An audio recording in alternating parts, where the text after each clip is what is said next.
Good morning, dear students. Today we are going to start chapter number third, that is natural resources, vegetation and wildlife. So vegetation और wildlife इन दो चीज़ों के बारे में हम लोग बात करने वाले हैं इस चैप्टर में। वेजिटेशन जैसा आप जानते हैं, हरियाली खेती बाड़ी मतलब आपका जो भी आसपास प्लांट्स ट्रीज ये सब जो है आपका वेजिटेशन के पार्ट हैं। एंड वाइल्ड लाइफ का आप जानते हैं ऑल द वाइल्ड एनिमल्स, उन सबको हम लोग मिला दें तो it is called as wildlife. तो ये दोनों हमारे लिए क्यों इंपॉर्टेंट हैं, ये दोनों हमारे लिए क्या क्या करते हैं, this we will see in this chapter. So in this chapter we will see the topics are natural vegetation and wild life, होते क्या हैं दोनों चीज़ें, डिस्ट्रीब्यूशन ऑफ नेचुरल वेजिटेशन, कहाँ कहाँ पर नेचुरल वेजिटेशन आपको ज़्यादा मिलता है, कहाँ कहाँ पर कम मिलेगा और क्यों क्यों, what is forest, what is grasslands, desert and tundra vegetation, what are deserts, कैसे फॉर्म होते हैं ये, यहाँ पे वेजिटेशन पेड़ पौधे किस तरीके के देखने को मिलते हैं हमें। Next is conservation of natural vegetation, distribution of wild life and conservation of wild life. So काफ़ी आपका ये जो चैप्टर है वेजिटेशन वाइल्ड लाइफ इन सब के ऊपर डिपेंड करता है, इसलिए आप देखें यहाँ पे काफ़ी हरियाली हरियाली लगा रखी है मैंने भी। चलिए let us start the chapter. So first is what is natural vegetation and wild life. So the assemblage of trees, plant, grasses, shrubs and bushes that grow on their own without human interference for a considerably long period of time is called natural vegetation। एक particular इलाके में कम से कम 30 साल या उससे ज़्यादा, okay, एक particular area में 30 साल या उससे ज़्यादा पर उस एरिया में जो है काफ़ी सारे प्लांट ट्रीज जो है अपने आप उग रहे हैं। ह्यूमन जो है उसमें कुछ नहीं कर रहा है। प्लांट्स एनिमल्स पे तो प्लांट्स और ट्रीज में जो अपने आप उगने की कैपेबिलिटी होती है, प्लांट से अपने आप सीड्स गिरते हैं, अपने आप जो से ट्रीज उगते हैं या प्लांट्स उगते हैं। सो फॉर ऑलमोस्ट 30 ईयर्स तक अगर ऐसा हो रहा है किसी पर्टिकुलर एरिया में, तो इस एरिया को हम बोलते हैं नेचुरल वेजिटेशन। ये नेचुरली हो रहा है, इसमें ह्यूमन का कोई हाथ नहीं है। अगर ह्यूमन जो है अपने खुद जा रहा है, खेती कर रहा है, फार्मिंग कर रहा है, तो that is not a part of natural vegetation, वो नेचुरल वेजिटेशन में नहीं आएगा। इन दी बायोस्फीयर, बायोस्फीयर आप जानते हैं area where all the living organisms like plants and animals meet, living things are interrelated and interdependent on each other for survival. This life supporting system is called as ecosystem. So in this biosphere जहाँ पे all the human beings और plants animals रहते हैं, they all are interrelated and interdependent। बहुत सारे animals ऐसे हैं जो प्लांट्स पे डिपेंड करते हैं और बहुत सारे प्लांट्स ऐसे हैं जो एनिमल्स पे डिपेंड करते हैं। ओके, सो दोनों एक दूसरे पे डिपेंड करते हैं, इसी को हम बोलते हैं ecosystem. Wild life includes animals, birds, insects as well as aquatic life forms. So wild life में आपका सब कुछ आएगा, आपके सारे animals, all birds, insects, aquatic animals, aquatic life forms. They provide us milk, meat, hide and wool. So there are so many things जो हमें animal provide करते हैं। मिल्क प्रोवाइड करती हैं like cow buffalo, meat provide करते हैं sheep goat, hide and wool, wool जो हमें शीप प्रोवाइड करती है। Insects like bees provides us honey, help in pollination of flowers and have an important role to play as decomposers in the ecosystem। So honey bee का यहाँ पे काम दिया हुआ है, जो हमें हनी देता है लाके, हनी बीस दे गिव अस हनी। और एक बहुत इंपॉर्टेंट काम करते हैं पॉलिनेशन में। पॉलिनेशन क्या होता है आप देख सकते हैं, कभी आप सर्च कर सकते हैं पॉलिनेशन, और हनी बीस उसमें क्या क्या काम करती हैं। So animals big or small all are internal integral to maintain balance in the ecosystem। सारे के सारे animals कहीं ना कहीं हमारे लिए important है to maintain the balance in the ecosystem, क्योंकि सब कुछ डिपेंडेंट है एक दूसरे पर बायोस्फीयर में। एक वर्ल्ड का मैप मैंने यहाँ पर आपके लिए डाला है जो कि ऐसे वेजिटेशन दिखाता है। Okay, this map will definitely help us. अभी चैप्टर पढ़ेंगे तो इस मैप में आपको बहुत सारी चीज़ें मैं जो माँ को लोकेट करके दिखाऊंगा। ओके, सो ये मैप हम देख लेते हैं यहाँ पर। Next, distribution of natural vegetation. So plants need air, water, sunlight and nutrients to grow and reproduce. The growth of vegetation depends on two major factors, temperature and moisture। Okay, these two factors, temperature आपका और आपका moisture, ये दो ऐसे factor हैं जो आपके plants और प्लांट्स को जो है ग्रो करने में हेल्प करते हैं। कहीं पर अगर टेम्परेचर काफ़ी अच्छा होगा, काफ़ी अच्छी सनलाइट मिल रही है प्लांट्स को, बढ़िया सी सा जो है सनलाइट वनलाइट टेम्परेचर बढ़िया चल रहा है प्लांट्स के लिए, तो प्लांट्स जो है बहुत अच्छे अच्छे बहुत लंबे लंबे प्लांट्स ग्रो करेंगे। मॉइस्चर से आपका मतलब है water. Okay, because water is very essential for the growth of plant. तो जहाँ पर आपको टेम्परेचर मॉइस्चर अच्छा देखने को मिलेगा, पानी अच्छा मिल रहा है, टेम्परेचर बढ़िया है, वहाँ पे प्लांट जो है काफ़ी बड़े बड़े होंगे, ट्रीज काफ़ी बड़े बड़े होंगे और काफ़ी हरे हरे होंगे, काफ़ी ग्रीन होंगे। जहाँ पर टेम्परेचर बहुत हाई है, काफ़ी गर्म है, कुछ ज़्यादा ही गर्म है, इतना गर्म है प्लांट्स उग नहीं सकते। यहाँ काफ़ी ठंडा है, काफ़ी कम सनलाइट मिल पा रही है प्लांट को। So this type of temperature are not suitable for the growth of big trees और प्लांट्स। वहाँ पे प्लांट्स थोड़े छोटे उगेंगे, ट्रीज थोड़े छोटे हाइट के होंगे। मॉइस्चर काफ़ी अगर कम मिलेगा तो ट्रीज हरे भरे नहीं हो पाएंगे, उनकी जो लीव्स हैं काफ़ी ड्राई ड्राई रहेंगे। सो दिस टू, इन दो चीज़ों के बेसिस पे हम लोग जो आगे देखेंगे different types of forest and different type of grasslands. Since the availability of this two sources different from place to place, हर जगह पे टेम्परेचर अलग होता है, हर जगह पे पानी यानी कि मॉइस्चर अलग अलग मिलता है, इसलिए हर जगह पर नेचुरल वेजिटेशन जो है वो भी अलग अलग तरीके के हैं। कहीं पर हमें देखने को मिलते हैं फॉरेस्ट, फॉरेस्ट में वहाँ देखने को मिलेगा जहाँ टेम्परेचर बहुत सूटेबल है for the growth of plants, moisture काफ़ी अच्छे फॉर्म में अवेलेबल है। ग्रासलैंड्स जहाँ पे टेम्परेचर थोड़ा सा इतना सूटेबल नहीं है पर ठीक है, मॉइस्चर थोड़ा कम अवेलेबल है, तो वहाँ पे ग्रास उग जाएगी, ग्रासलैंड्स। एंड शब, शब मतलब वो छोटे छोटे plants. There are two types of forest पढ़ने इस चैप्टर में, ट्रॉपिकल रीजन के फॉरेस्ट और टेम्परेट रीजन के फॉरेस्ट। तो टेम्परेट रीजन, ट्रॉपिकल रीजन हम पहले ही पढ़ लेते हैं क्या क्या होते हैं, ठीक है। So this area, this is equator line, central line of the earth. इसके ऊपर आपका आता है ये वाली लाइन 23.5 डिग्री, जिसको हम बोलते हैं ट्रॉपिक ऑफ कैंसर, और नीचे वाले इसको बोलते हैं tropic of Capricorn. So the area between tropic of Cancer and tropic of Capricorn, ये वाला एरिया जो है आपका, जो आपकी थ्री लाइंस दिख रही है इनके बीच का एरिया, ये आपका ट्रॉपिकल एरिया। ओके। और इस एरियाज में जो भी आपके ग्रासलैंड्स होंगे, जो भी आपके फॉरेस्ट में, इनको हम बोलेंगे tropical forest, tropical grasslands.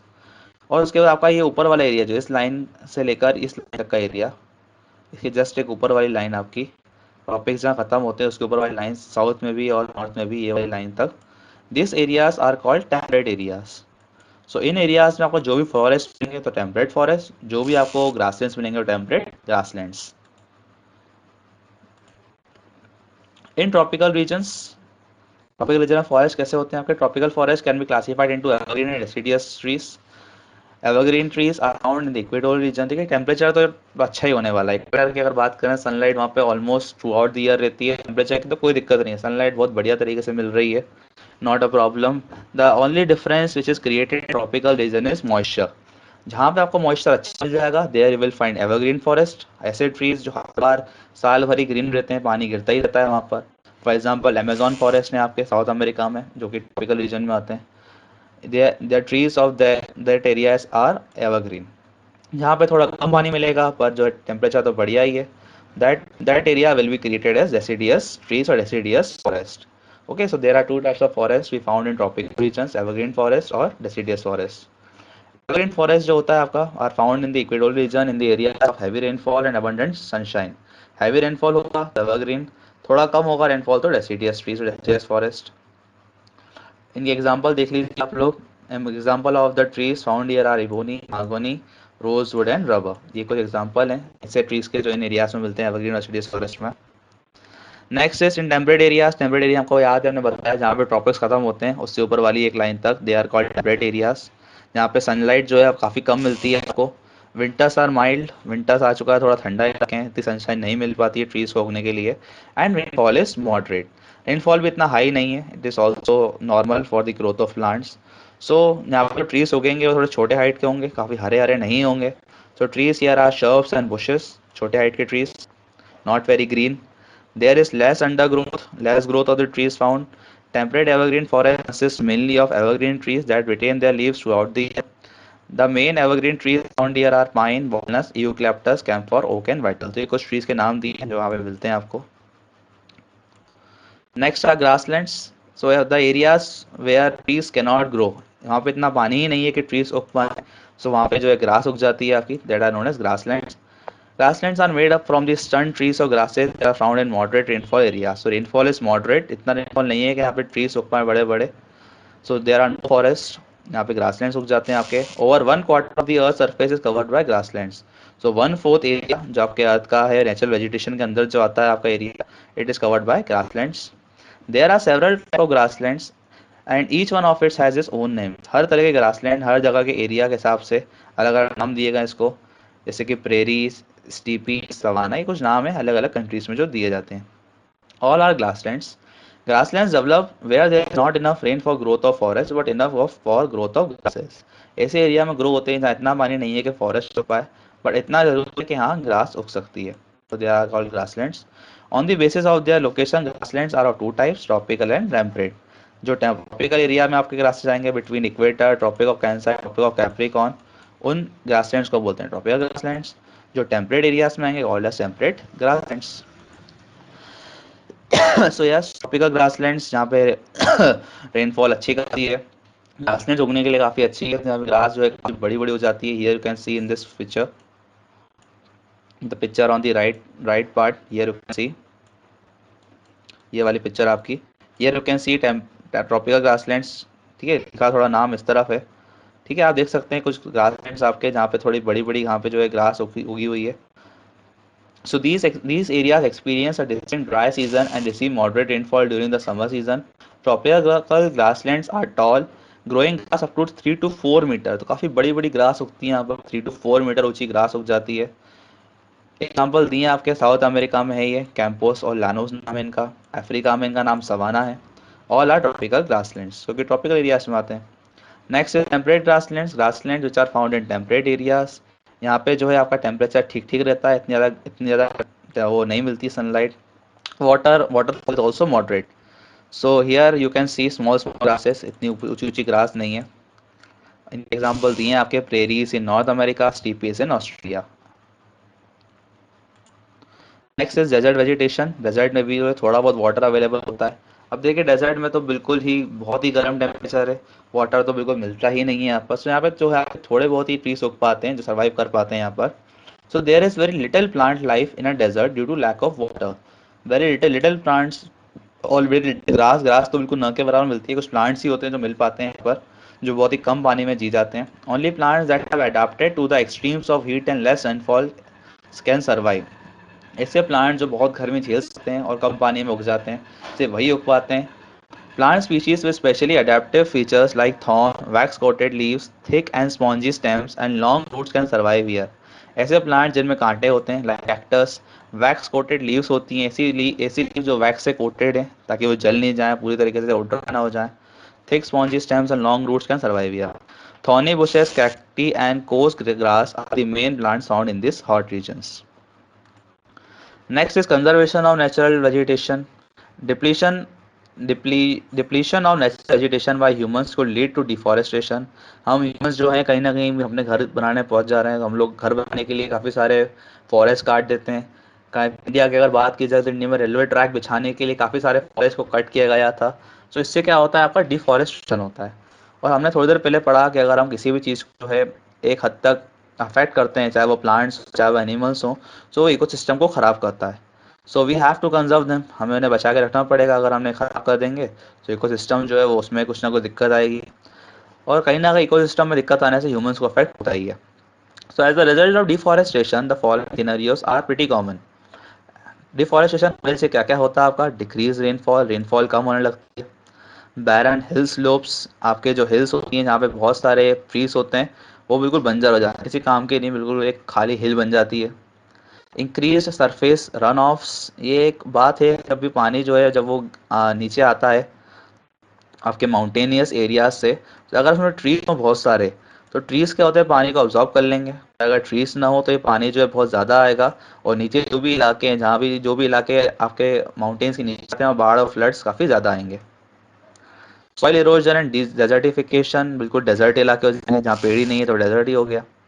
Less underground seepage and recharge, destruction of habit of wild life, जो वाइल्ड लाइफ इन पे डिपेंडेंट है, बहुत सारे प्लांट्स पे, प्लांट्स खत्म हो जाएंगे तो वाइल्ड लाइफ भी खत्म होने लग जाएगी, because they all dependent on each other in the ecosystem. The following are some ways to conserve forest, conserve करने के कुछ वेज दिए हैं आपको। अफॉरेस्टेशन, डिफॉरेस्टेशन मतलब प्लांट काटना होता है, पेड़ काटना होता है।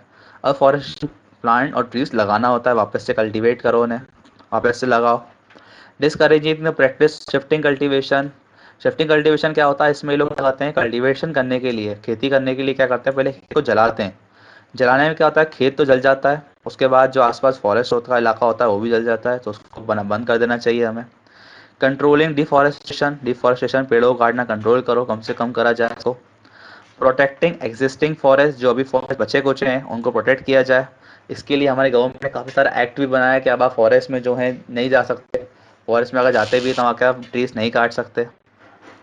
Creating awareness among general public about importance of forest, लोगों को बताया जाए, जैसे मैं आपको बता रहा हूँ कि इससे क्या दिक्कत होती है, वैसे ही जो जनरल पब्लिक को भी इसके इंपॉर्टेंस के बारे में बताया जाए। Enabling communities in conserving of forest और providing them training and skills. जो आसपास रहते हैं लोग फॉरेस्ट के हिसाब देख सकते हैं, ये फॉरेस्ट के इलाके हैं, कुछ कुछ पास के आसपास जो लोग रहते हैं, इनको सिखाया जाएगा किस तरीके से हम लोग जो है फॉरेस्ट को कंजर्व करें, क्या क्या तरीके होने चाहिए जिससे फॉरेस्ट में जो है कोई खराबी ना है और ये अच्छे से चलता रहे। डिस्ट्रीब्यूशन ऑफ वाइल्ड लाइफ जो है हमारे हर इलाके में अलग अलग तरीके के टेम्परेचर मिलते हैं, अलग अलग तरीके के फॉरेस्ट मिलते हैं। वहाँ पे हमें अच्छे फॉरेस्ट मिलेंगे, एवरग्रीन फॉरेस्ट, वहाँ पे काफ़ी ज़्यादा वाइल्ड लाइफ होगी, जहाँ पे टेम्परेचर अच्छा मिलेगा। और जहाँ पे थोड़े बहुत प्लांट्स हैं, छोटे मोटे एनिमल्स हैं, वहाँ पे एनिमल्स भी आपको कम मिलेंगे। सो हर इलाके, हर कॉन्टिनेंट के हिसाब से अपने अपने तरीके के एनिमल्स हैं आपके। जैसे कि in Africa, Africa you can सी, आप पीछे जा सकते हैं मैप में देख सकते हैं अफ्रीका कहाँ पर है। अफ्रीका आता है आपका ट्रॉपिकल एरियाज में, जहाँ पे आपको ट्रॉपिकल फॉरेस्ट, ट्रॉपिकल ग्रासलैंड्स मिलेंगे। सो यहाँ पे आपको ऐसे बहुत सारे एनिमल्स मिलने वाले हैं। Africa is plenty of wild life because they have plenty of vegetation. Elephants, wild buffaloes, crocodile, snake, monkey, hippopotamus, rhinoceros, gorilla, so there are so many. South America की बात कर जाए, south America is also tropical region, tropical forest, tropical grassland, so many forest, so many animals. Condor एक example दिया है आपको यहाँ पर। कॉन्डोर एक लामा है, एक पर्टिकुलर स्पेशल एनिमल है जो साउथ अमेरिका में मिलता है। एक तरीके का हमारा उसको बोलने तो एक तरीके का आपका ये गोट है, बकरी बोलते हैं बाकी लामास को। और मैंने आपको से एग्जांपल दिए हैं यहाँ पे, काफ़ी ज़्यादा नहीं पढ़ेंगे इसके बारे में। यूरोप, आप देख सकते हैं टेम्परेट इलाकों में आता है। ओके, सो टेम्परेट इलाकों में हमने पढ़ा, टेम्परेट फॉरेस्ट इतने ऊंचे ट्रीज नहीं होते हैं, तो यहाँ पे जो एनिमल्स मिलेंगे आपको वो भी छोटे छोटे मिलेंगे। Here you can C example mink farming, एक तरीके का मिंक एनिमल होता है, एक तरीके का छोटे छोटे एनिमल्स हैं ये मिंक, जो कि यूके में मिलते हैं। North America again temperate areas, ठंडे इलाके, सो animals also like small animals you will see here. और ऐसे एनिमल्स जो इन एरियाज में अपने आप को ठंड से बचा सकें, so you can see Arctic fox. Asia, again tropical area. हमारे इंडिया की बात करी जाए, India is also in a tropical area. Tropical area काफ़ी ज़्यादा अच्छा टेम्परेचर, काफ़ी ज़्यादा forest, temperate forest, sorry tropical forest. You can see royal Bengal tigers, Ranthambore Rajasthan में। And the last year we will see Antarctica. Antarctica काफ़ी ठंडा इलाका है, पेड़ पौधे आप देख सकते हैं इस फोटो में, कहीं भी कुछ नहीं दिख रहा है। ओके, सो अंटार्कटिका आपको ज़्यादा मिलते हैं पैंगुइन्स। पैंगुइन्स को ठंडा टेम्परेचर अच्छा लगता है, इसलिए यहाँ पे ये रह लेते हैं आराम से। इन्हें खाने पीने के लिए ज़्यादा प्लांट्स में चाहिए नहीं होते। Next is conservation of wild life. Ecosystem को चलाए रखने के लिए, बनाए रखने के लिए जितना वेजिटेशन जरूरी है उतना ही वाइल्ड लाइफ भी इंपॉर्टेंट है। So there are several ways to conserve this precious resources such as creating awareness among general public about the importance of wild life. जैसा मैं आपको बता रहा हूँ वही बात है, जैसा एक जनरल अवेयरनेस लोगों में होनी चाहिए कि why we have to protect animals. अगर लोगों को पता ही नहीं होगा कि हम उनको क्यों बचाना चाहिए, तो कोई इसके लिए एफर्ट भी नहीं डालेगा। enabling communities in conserving of wildlife और protecting them training and skills। so जो आसपास लोग रहते हैं forest के, वाइल्ड लाइफ के, उन्हें ट्रेनिंग और स्किल सिखाया जाए कि कैसे इन्हें जो है प्रिजर्व करें, इन्हें पाला पाला कैसे जाता है इन जानवरों को। Making people living in and around forest more vigilant and cautious of forest fire. लोगों को सिखाया जाए कि फॉरेस्ट की फायर से कैसे निपटा जाए, क्योंकि आपने सभी सुना होगा अमेजोन के जंगलों में फायर हो गई थी, आग लग गई थी, तो काफ़ी सारे एनिमल्स और स्पीशीज में प्लांट्स की वो ख़त्म हो गई थी। सो इन सब चीज़ों से बचने के उपाय बताए जाएँ। Establishing national parks, biosphere reserves and wild life sanctuaries. So ये सब अगर हम बनाएंगे तो इनमें हम प्रिजर्व कर पाएंगे डिफरेंट एनिमल्स को जो ख़त्म हो चालू हो गए हमारे लिए। और बताइए जो एनिमल्स बहुत ही कम बचे हैं हमारे अर्थ पे जो ख़त्म हो रहे हैं, उन तरीके के एनिमल्स को क्या बोलते हैं, या मुझे बताइए कमेंट्स में। Making laws declaring killing hunting and poaching of animals illegal and punishable. So इन चीज़ों को जो है, एनिमल्स की किलिंग को, हंटिंग को जो हम इलीगल घोषित कर दें तो इलीगल हो जाएगा, तो इसके लिए लोग डरेंगे करने से फिर ये चीज़। So in the last, thank you for watching. Very simple chapter था आपका ये, वेजिटेशन और वाइल्ड लाइफ के ऊपर। आप लोग जानते ही हैं इसके बारे में, इसको हमने थोड़ा सा और डीप और थोड़ा डिस्क्रिप्शन में देखा। So I hope you have understand well. Question answers अब आपको मैं जो है कुछ दिनों बाद नीचे डिस्क्रिप्शन में भी लिंक मिल जाएगा उसका, आपको चाहे तो वहाँ से भी ले सकते हैं। So thank you.